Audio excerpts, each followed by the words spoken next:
অবশেষে ৯ সহযোগী সহ র্যাবের জালে ধরা পড়ল মিয়ানমারের সশস্ত্র গ্রুপ আরসার প্রধান আতাউল্লাহ আবু জুনুনি। নারায়ণগঞ্জ এবং ময়মনসিংহ থেকে গ্রেপ্তারের পর অনেকটা নীরবে আদালতে তোলা হয় তাদের। সিদ্ধিরগঞ্জ থানায় সন্ত্রাস বিরোধী ও অবৈধ অনুপ্রবেশ আইনে ২টি মামলায় তাদের ৫ দিন করে ১০ দিনের রিমান্ড দিয়েছেন আদালত।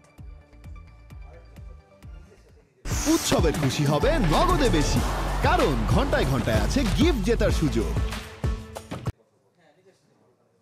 বাংলাদেশের গোয়েন্দা কর্মকর্তা রুশদি ও রোহিঙ্গা নেতা মহিবুল্লাহ হত্যা মামলার প্রধান আসামি আতাউল্লাহ আবু জুনুনি ৭ বছর ধরে তাকে খুঁজছিল আইন শৃঙ্খলা বাহিনী। আরসা প্রধান আতাউল্লাহ আবু জুনুনি কোথায় আছেন তা নিয়ে চলছিল অনুসন্ধান। মিয়ানমার সরকার বারবার বলে আসছিল বাংলাদেশে গা ঢাকা দিয়েছে আতাউল্লাহ। অবশেষে আইন শৃঙ্খলা বাহিনীর জালে ধরা পড়ল বহুল আলোচিত আতাউল্লাহ আবু জুনুনি। সময় লাগে না আমাদের সব জায়গায় ফার্স্ট টাইম ঠিকই বেলায় ডেটা আছে সবগুলো।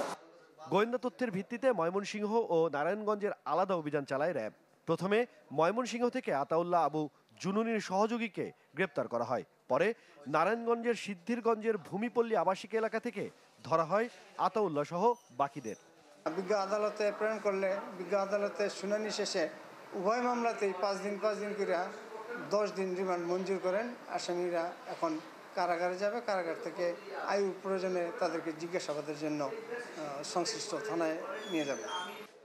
আটকের পরপরই সন্ত্রাস বিরোধী ও অবৈধ অনুপ্রবেশ আইনে ১০ জনের বিরুদ্ধে ২টি মামলা করে র্যাব। গ্রেপ্তারের পর এক প্রকার নীরবেই আরসা সদস্যদের আদালতে পাঠায় আইন শৃঙ্খলা বাহিনী। ২টি মামলায় ৫ দিন করে ১০ দিনের রিমান্ড দেন বিচারক। বিভিন্ন গুপ্তচরের মাধ্যমে রাষ্ট্রের ক্ষতি করার জন্য, ষড়যন্ত্র করার জন্য একটা অশুভ পায়তারার চেষ্টা করে পুলিশ। গোপন সূত্রে সংবাদ পাইয়া তাদেরকে ধৃত করে।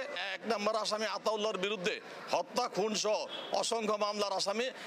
তারা বাংলাদেশে প্রবেশ করছে অনুপ্রবেশকারী হিসেবে, তাদের কোনো ভিসা নাই, পাসপোর্ট নাই।